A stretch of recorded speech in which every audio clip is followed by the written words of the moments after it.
I think, it kind of goes back to brands, big or small, like you're trying to stand out in a crowded marketplace, regardless. Like it has become, a lot more commoditized. And I think the one piece of advice that I think is so important, and like, we're learning that along the way at BrandSavor right now is like own your niche and tell a clear, consistent story. I think, right now, a lot of brands or too many brands are trying to be everything to everyone. And in that process, they become nothing to anyone. So I think we find that the brands that win aren't the loudest necessarily, but they're the clearest. And Yeah. again, going back to Costco, they were very clear in terms of where they stood and how, their intentions are moving forward. And so I think that's important.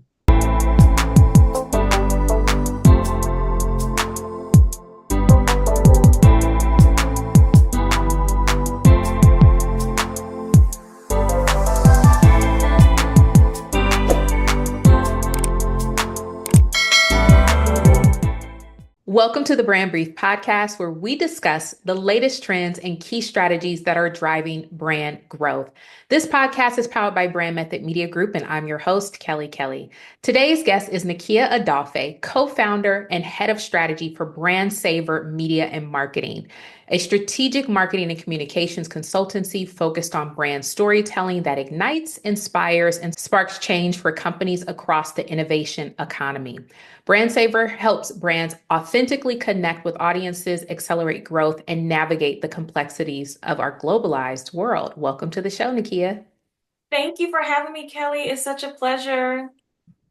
So, I would love to start with maybe just an overview of your career over the years. Yes, yes, thank you. And Kelly, I have been admiring you for from afar, so I appreciate you Oh, thank you. inviting me to this. But just a little bit of background about me, storytelling has really always been at the heart of what I do. I actually started my career in-house probably 15 years ago now, which is crazy. But I was actually in corporate working in marketing for a pharmaceuticals company. But then I really quickly realized that I actually went to school for public relations with a minor in speech. And, my passion has always really been in telling stories, especially for brands, especially in a way that it connects with people both emotionally and then culturally too. So I actually made the pivot from corporate to agency life, which is, if you know that shift, it's quite adrenalating. Like, but I think when that happened, it really drove my interest in storytelling, specifically for tech companies. I started out working for a boutique agency in Miami. And then over the years, I've just had the opportunity to work with not only startups, but Fortune 500 companies. So I went on to have VP roles at other agencies and work with companies like Amazon, Meta, as well as TikTok, and really being able to help with that brand storytelling and that strategy that I think the biggest thing is like going beyond the marketing jargon that you always see and really thinking about stories that resonate with audiences. So fast forward to now, after spending like 10 plus years in agency life, I felt that I wanted to really kind of take all of that insight that I learned over the years and establish my own communications consultancy alongside two of my former colleagues where we worked with a boutique agency back in the day. And so here we are with BrandSavor. We actually just went through a rebrand. We were formerly Tenant, but the shift to BrandSavor really reflects more of the holistic approach that we want to take, right? Like we are traditionally PR and media relations practitioners, but we want to really help brands own their narrative and not just react to news cycles. So, that our brand name is like really intentional, like BrandSavor. It's about creating those brand stories that people just don't see, but they savior, right? And so we want to really create that memorable experience and really thinking about the holistic picture beyond PR and media relations, because we tell our clients all the time, PR can't operate in silos. So that's sort of the nature and like intention on, why we wanted to rebrand and where we are now. That's really exciting. And I'm a big proponent of brand. As much as people try to just kind of wave it off as, take it or leave. it is becoming increasingly essential. Yeah. And I feel like we're maybe on the cusp of more and more companies. Okay, we need to focus on brand. There's a lot that Yeah. can be commoditized. There's a lot, people can move, everybody can move very fast, but Yes. brand is unique, when done right. Absolutely. Absolutely. I agree. And I think, when you think about brands and like, especially like today, right? Like when you're talking about storytelling, I feel like, the brands that really get it and that thrive are the ones that move from that transactional marketing to sort of narrative driven branding. And so, we know like attention spans are short, of course, consumers are, trust factors low. So it's not, when you're telling a good story or a great story, it's not about what you're selling, it's about why it matters. I just one of the brands that kind of come to mind that I just love, and it's top of mind because I just saw it on Netflix is Martha Stewart. You know, I love her just from a not only from a brand storytelling standpoint, but she has been able to remain culturally relevant for so many years. And it's not even about like her, of course she kind of went through ebbs and flows in her journey, but sort of it's not about her selling the lifestyle products. She sells what it is, what you can aspire to be, the transformation of it all, the resilience of it all. Like, and I'm always just so enamored by just her whole brand story and just like her journey. And then it's unique to her, right? So lots of people can come out with lifestyle brands. Lots of people can have really successful lifestyle brands, but there is only one Martha Stewart. And so I think that's what people Exactly. have stayed true to because it is so unique. It's not Yes. just another recipe or another book or another event or a product. You're buying into Martha. Yes, exactly. And she's unapologetic, which I love. So, Listen, that most recent, I watched it as well, and I was like, wow, I did not know this side of my story. But it yes, was refreshing, and it you was. you got, a little more behind the scenes of really her early days, which Yes. as it was happening in real time, we didn't have access to that. You just got the glossy finish, the interview, to go back and like see everything is like, wow, Martha Stewart is, Interesting. yeah. She was that girl. I She respect really it. was, yes. So, I mean, you have such an extensive career, and speaking specifically about brand storytelling, how has your approach to brand storytelling evolved, and what key lessons about brand authenticity have shaped your perspective? Mhm. That's a really great question. I think, what I think about when it comes to storytelling is really thinking about the role of culture in branding, right? Like, I think that's one of the things that I think brands, be it lifestyle, even sort of, in a lot of my career, I focused a lot on sort of like B2B in that tech space, which can kind of be a bit mundane, but I think there's always sort of this idea of like human to human, right? That's just the sort of gravitas of what storytelling is. And I think, when you tap into culture and not thinking at it just as a trend, it's really sort of the context that helps shape how people engage with brands. And so I think over the years, as I've really started to learn and understand like, the ebbs and flows of brand storytelling, it's about the cultural shifts. It's about integrating, the brand storytelling in ways that really authentically speak and have an edge. And, I think also too, when you think about brand storytelling, I think brands should always ask themselves, like, are we just trying to follow trends or are we shaping them in a way that really aligns with who they are, right? I even think about even right now, with everything that's happening in the DE&I space, right? You have brands from a federal level that are really kind of pulling back on things. And when you think about a brand that stands out just from a storytelling perspective or really standing firm in who they are, it's Costco. It's a brand that I actually respect a lot, and it's not just about their strong business model, but how they're standing firm or really like standing on business, I would say, while a lot of companies are backtracking, in response to all the pressures that are happening socially and politically. And so I feel that, it really shows that they're staying consistent. They don't need like a splashy marketing campaign to prove that they're committed to DE&I. They're not making any sort of reactionary moves. They're really staying consistent with their values and what they believe.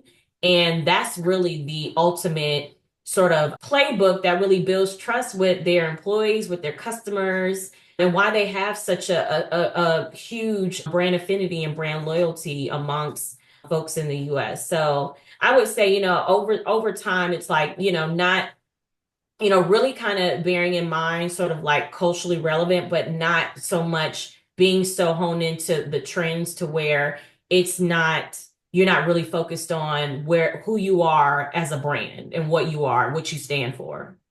And I think that can get difficult in today, especially as we are all a part of the same, three main feeds, right? So Mhm. regardless of what you do, what your role is, what your product or what your service is, we're playing in the same spaces. So you're being inundated with this is what you need to be doing if you're a Yeah. B2B manufacturing company. These are the tips for an HR firm. Okay, but when we did our annual planning, what did we say we were going to do? Yes. We got to always kind of bring it Okay. back to some, it's okay to take in things and tips okay, that might work for us. We need to tweak it this way, that way, but you cannot just take in because you're always going to be getting to, especially today. There's Yeah. always going to be a new trend. There's always going to be some type of change as, politically or economically. What Go back to the core thing and then build around that. So that, I mean, that Yeah. makes total sense. Holly, I love when you said that because I think, it kind of goes back to brands, big or small, like you're trying to stand out in a crowded marketplace, regardless. Like it has become, a lot more commoditized. And I think the one piece of advice that I think is so important, and like, we're learning that along the way at BrandSavor right now is like own your niche and tell a clear, consistent story. I think, right now, a lot of brands or too many brands are trying to be everything to everyone. And in that process, they become nothing to anyone. So I think we find that the brands that win aren't the loudest necessarily, but they're the clearest. And Yeah. again, going back to Costco, they were very clear in terms of where they stood and how, their intentions are moving forward. And so I think that's important. Yeah, absolutely. And in to that point, when we're talking about big companies and smaller companies in the area of brand reinvention, what are some universal principles of successful brand reinvention you have found apply regardless of a company size or resources? Yeah, I mean, I think when it comes to brand reinvention, I think it's important to take a step back to understand what that means for a company. I think one of the biggest, mistakes, I think specifically with PR as it relates to brand invention that we do see is that brands waiting until they need PR. Like, don't wait until, it's whether a launch where you're reinventing your brand or it's a crisis that may happen where you have to kind of shuffle in terms of what your reputation looks like in the stakes are, really high, or if it's a major moment, like reinventing your brand. I think the biggest thing is, mostly the most successful brands build a consistent narrative so that when those moments happen, they're not starting from scratch, right? And so, a lot of folks that we get a lot of times come to us for PR when, it is like a launch, but I always kind of, think about being able to tell that foundational story. Like, what does your overarching narrative look like? Then how do we really frame that to tell a story over time? That evergreen storytelling is important. You think about brands like, I mean, Patagonia, for example. I mean, they've been around 50 plus years, but they don't talk about sustainability when it's just convenient. They have been building this into every aspect of their brand identity. So when it does come to them, reinventing or when they're making their move or, donating to, the company's profits to maybe fight climate change, we know that's a huge thing right now. It feels authentic. And so I think my biggest piece of advice is like, don't wait until, something happens. It's really about really trying to establish that foundation, retweak it as you go, telling your story over time because there is an evolution with any brands, with any successful brand. You're going to have in situations where you're going to have to pivot. So it's really about making sure that you have that sort of always on approach and you're not reactive versus being proactive. Yeah, we, as you know, from being just in communications overall, it's the same thing with marketing just in general. People are coming and they're trying to pull this in as a reactive play as opposed to being proactive. Couple that with, can you make us go viral in 30 days? Or can Oh you like yeah, get us that's my on Good favorite. Morning America next month, And Nikkia? that Can you get us? exactly. Oh my goodness. I mean, that is the biggest thing when it comes like to PR and earned media. I mean, that is probably the biggest challenge is like, really educating on the brand awareness, right? Like PR is the top of the funnel. Yeah. When you think about the whole marketing funnel and you understand the buyers or the customer journey, you know that PR really is always going to be at that top of the funnel. So there is somewhat I like to say PR is not microwave, it's crockpot. You have to build over time. That's one of the sayings that we use a lot in I terms love of brand that. savior, but it's so true. Oftentimes you have where, clients may want to do some sort of project-based work where they're like, we have, 2 or 3 months and in some cases, depending on what those deliverables look like, we can make it happen. But when you talk about, top tier, these bigger, media ambitions, it does take time. That is the whole premise behind earned. It is that earned media relations is that you are earning that trust, you're earning that relationship as a brand and your reputation. So Yeah, absolutely. And you can't skip that part. You yeah, cannot skip the brand awareness. We tell our clients this, we tell colleagues this. You cannot skip that part. Everybody wants to hop online or to be published and to blow up overnight. It does not work that way. Even if you were to get into a top tier publication, what happens after that?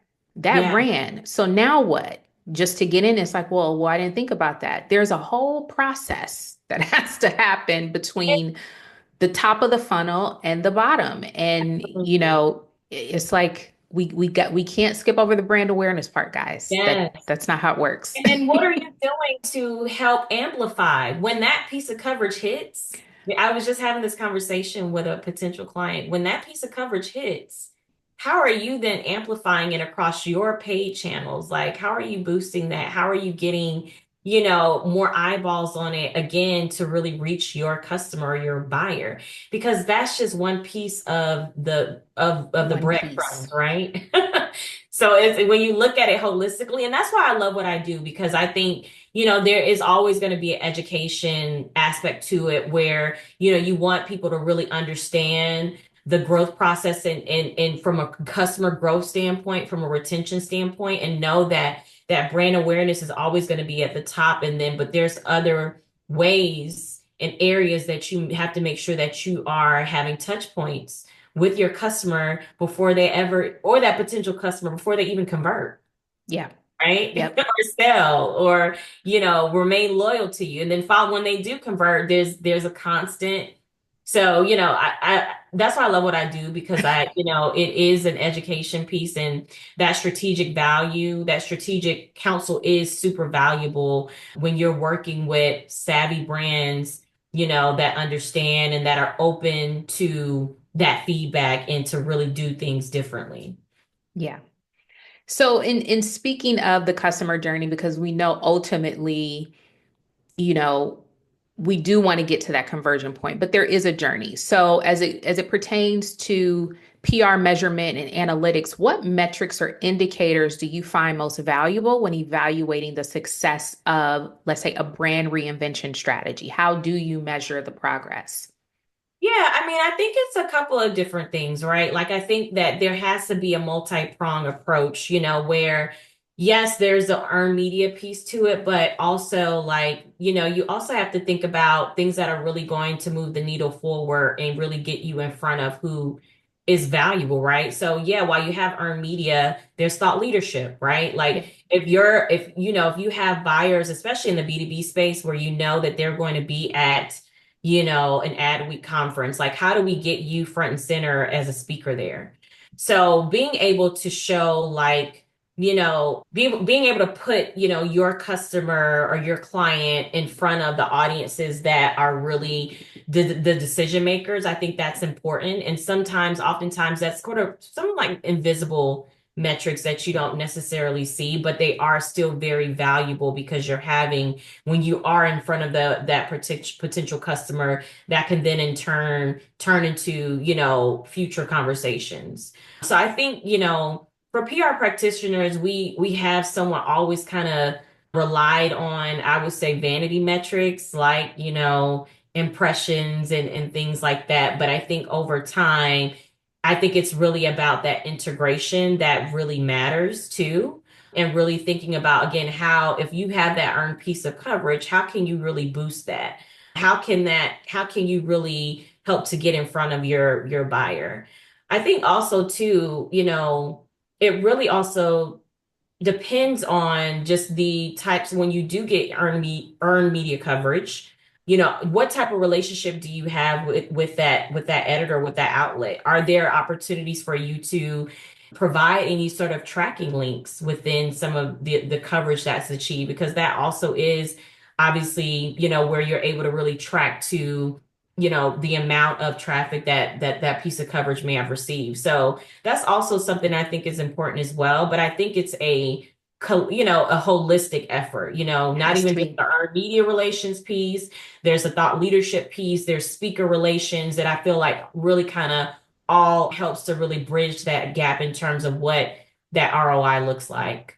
Yeah, we say in the digital space when we're dealing with our, social email, blog, what have you, these vanity metrics, they have their place in terms of value. We cannot Yeah. just simply say, oh, vanity metrics, no big deal, but it is part of the deal though. Like it Mhm. is part of the journey because without them, no one would know you exist for the Absolutely. most part. So there has to be a place for them and we do have to give some value to that piece. But to your point, and to what we always tell them, what is happening next? What other departments, teams, processes are in place to move from that point Yeah. to nurture to conversion? It's not going to happen like a magic trick. If you go and you are a keynote speaker at Inbound, that is amazing. And your Yes. publicist did an amazing job. So now the publicist job is done. You take this back to your team and you go to your internal marketing team and you say, hey, how can we amplify this? And how can we bridge this to nurture? And then you go to your sales team and say, hey, how are y'all tapping in to convert?